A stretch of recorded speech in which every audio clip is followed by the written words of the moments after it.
Okay, I think I'm gonna make a different kind of video today, and what made me want to do this was I was working on another beat, and when I was making this beat, I made this vocal melody, which sounds like this.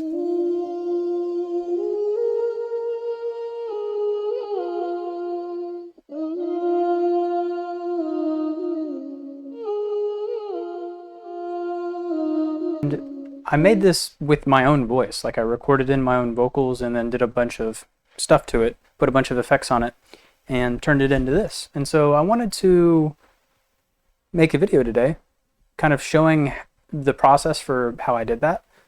And to do that, I'm going to make a new project. So we're going to call. So the way that I started to make the vocal melody that we just listened to was I started with a melody, and then I kind of listened to it and try to like hear a melody, like a counter melody in my head. The same way that you might do for like making a counter melody with a piano or any other instrument for that matter. But I just kind of listen to the melody that I have and try to think of, well, what's something that might sound good or sound cool on top of that as a counter melody. And then I do my best to sing it or hum it or whatever the case may be. And I'm not a very strong singer, but you did hear how that sounded decent. And the reason that sounded good is because of auto-tune and or, like tuning. So yeah, let's begin. So the way that I'm going to do this is I'm going to start by dragging in a melody. So I have a melody loop dragged in here. It sounds like this.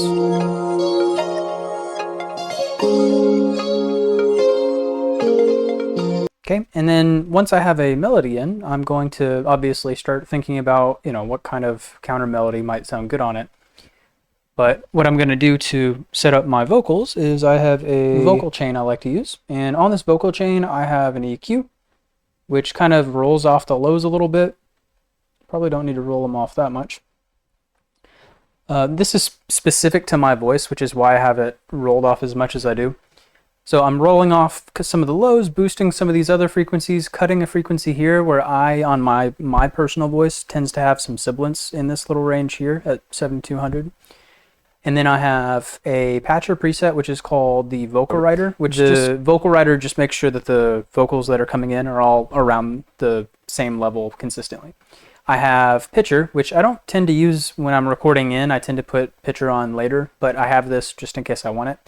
And then I have a whole bunch of presets for Maximus. And 3 of these are de-essers that are de-essing in like different ranges and different amounts because, and again, this is a vocal preset specific to my voice, which is why I also happen to have a lot of sibilance in my voice, and I tend to whistle a lot through my teeth and through my lips when I talk, as you can hear. So I do pretty aggressive de-essing on my vocals in particular. I also have 2 compressors and a limiter. So let's listen to the melody. Let's set this up so that we can actually hear what's going on. So let's listen to the melody. And so I can kind of get in like a flow state. I'm just going to copy and paste the melody over a whole bunch of times so that when I hit record, I can just kind of let it play and hum along for a second before I, start actually wanting to record. Na, na, na, na, na, na, na. So all I'm doing now is just like trying to hum or sing like a melody, even though I'm not a very strong singer. Hopefully it will turn out okay later.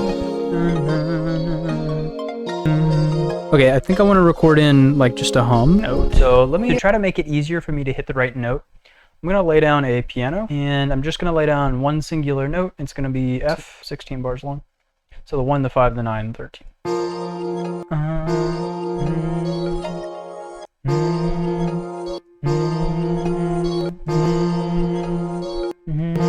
I cannot hit that note for some reason. Let me try pitching this up.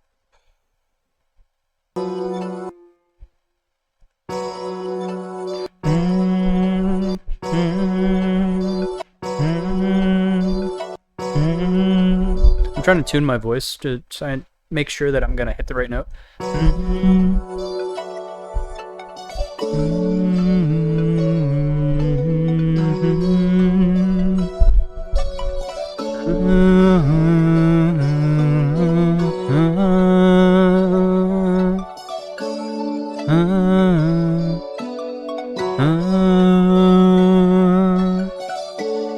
Na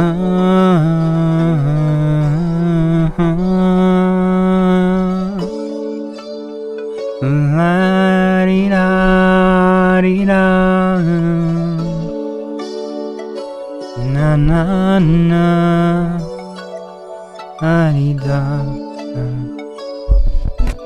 So I'm just kind of like humming nonsense basically. So let's hear what it sounds like. And I didn't have auto-tune turned on.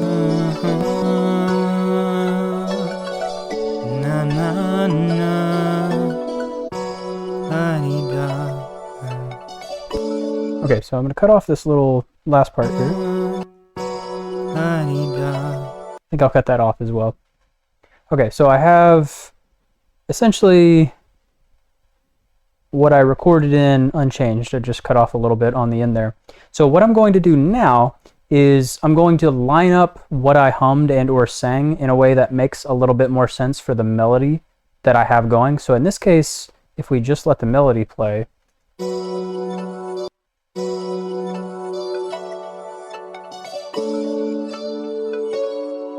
so you tend to have things on the 1, the 2, the 3, the 4, and there are little things in between, but most of the stuff that's happening is hitting on the, on the beats. So what I want to do is make sure that my vocals are more or less doing the same thing, although you can get creative and put, things in between as long as it sounds good to your ear, it doesn't really matter.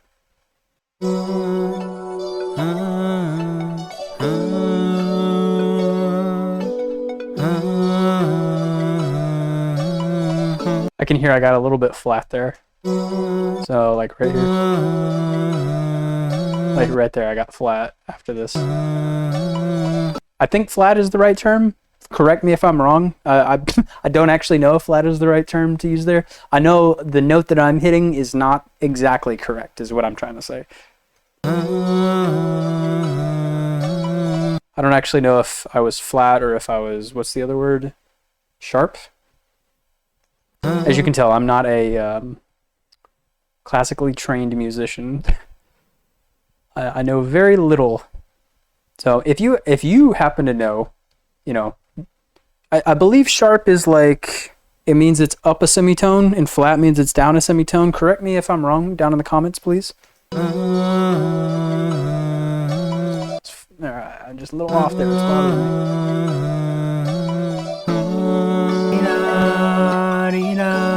I don't hate this part, but I don't like the beginning part of it. Maybe we...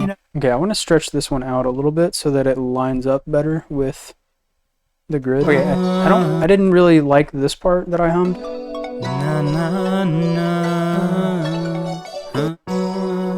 Okay, I think I'm going to take what I have currently and spread it out a little bit so that this is going to be here. And maybe we'll move this one back to here.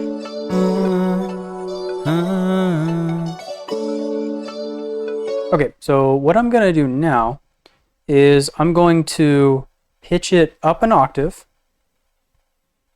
put it on Stretch Pro, and it needs to be on Stretch Pro for this to work, and then pull the format down an octave.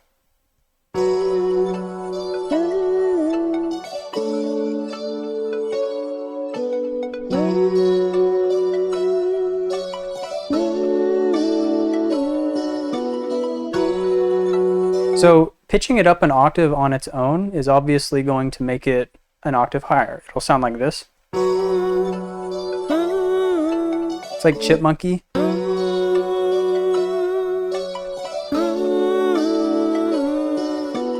It sounds like, it sounds like a dude doing a falsetto almost. But if you take the formant and you pull it all the way down an octave, it almost gives it like characteristics of a voice that is an octave lower without it being an octave lower. So it sounds a little bit less chipmunky to me. That might not be the right way to describe it. I'm not entirely sure how to describe what this is doing. If you understand what formant is and what it does to different sounds, feel free to let us know down in the comments. All I know is that it changes like the texture of the sound that's in it. Okay, and we are sounding a bit flat, like I said, or we're a little bit off from the notes that we're supposed to be hitting. So what I'm going to do now is consolidate it. Probably could have done this all at once. And then I'm going to click on the upper left corner with that little, I don't know what that symbol is. And then we're going to pitch correct sample. And we're going to make sure that we have the correct scale highlighted, because I don't know the notes that are in F sharp minor. So let's change the scale. We're going to go to scale, and then we're in a minor scale, and we're in F sharp minor. It's already selected. And then we're going to just move some of these that are a little bit off so that they aren't quite as much off. So this note here seems like it's a little bit too far down.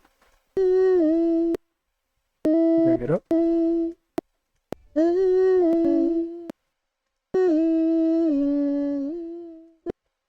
Okay, so all I'm doing is pulling and pushing my notes up and down until they're on the scale. And you can also play with the variation. That's going to make your voice sound more or less robotic if you're working with a voice. Voice is going a little bit out of pitch here, as you can see. I believe that's what that means. The line going up and down is like the pitch changing, going up and down. So when you pull the variation down, you're just gonna stay on the note perfectly, exactly like a robot. But I don't know that I want it that robotic, so I'm gonna push this up a little bit.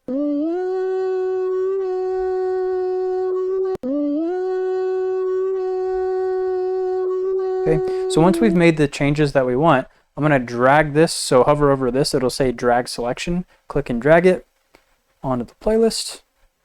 I'm going to mute this for now. I will eventually delete that, but now we have the same thing just with the notes pushed and pulled to hopefully be correct now. The only part that I don't think I did a good job on was this middle part. Let me go back.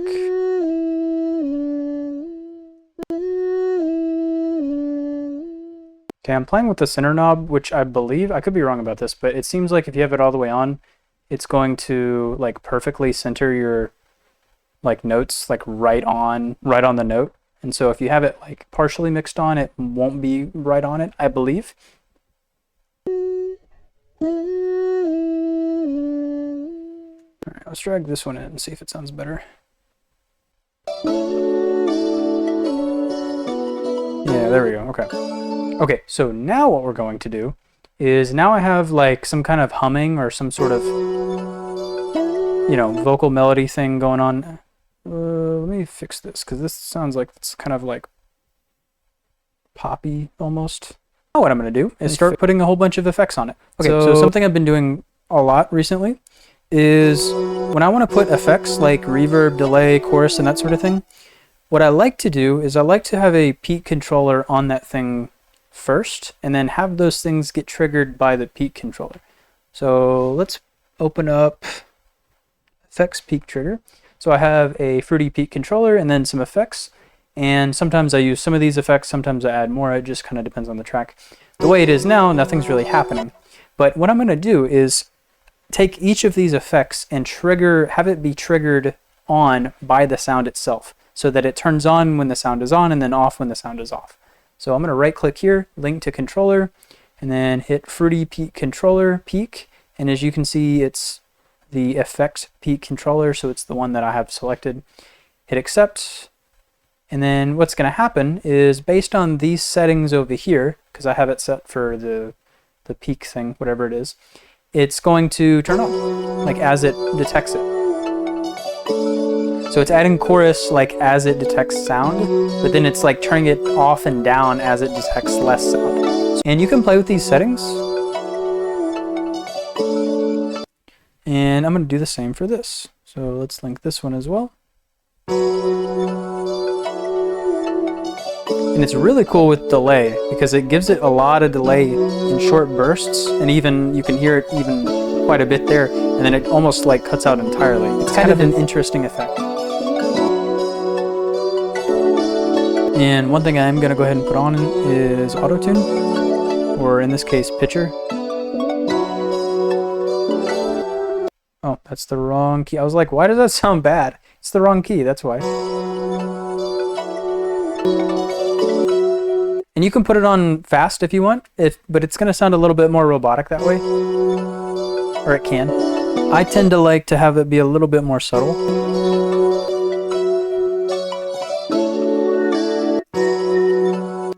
So there's a frequency in here that I'm not a fan of. And I didn't do this on the other one that we listened to at the beginning of the video, but you can also do halftime, and like, well, halftime sometimes sounds cool on its own, but also like mixing it in also sounds cool.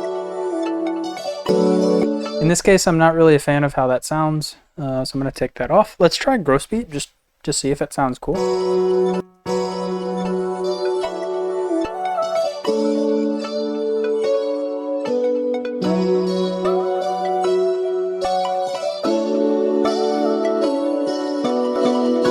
So it seems like if you put gross beat on and you put this like slope on, it will reverse it.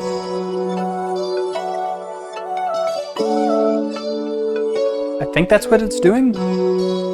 And so, but I don't want it to do that all the time. I only want it to do it like halfway through. So I'm going to drag this all the way here. So that effect only comes in like partway through. And then I'm going to mix it halfway on. Okay, let's go ahead and consolidate that. And then let's turn off the melody we dragged in at the beginning and just hear the vocal on its own now. Well, I mean, there's going to be a piano playing as well, but...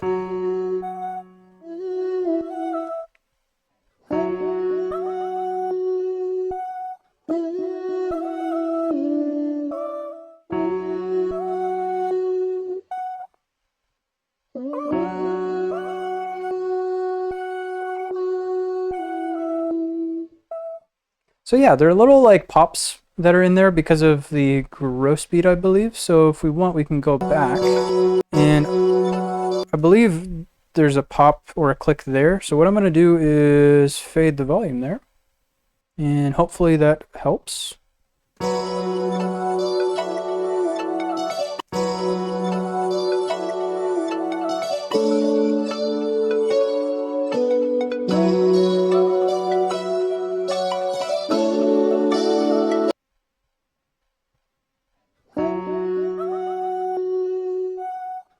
So there's a little bit of a pop there.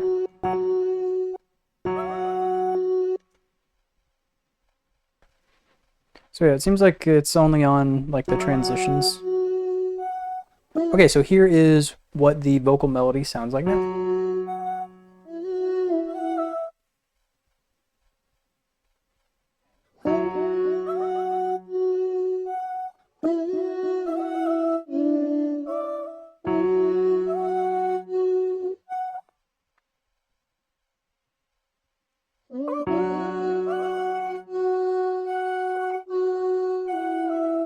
Okay, so let's listen to it in context here in just a second with everything, and that'll be how we send off the video.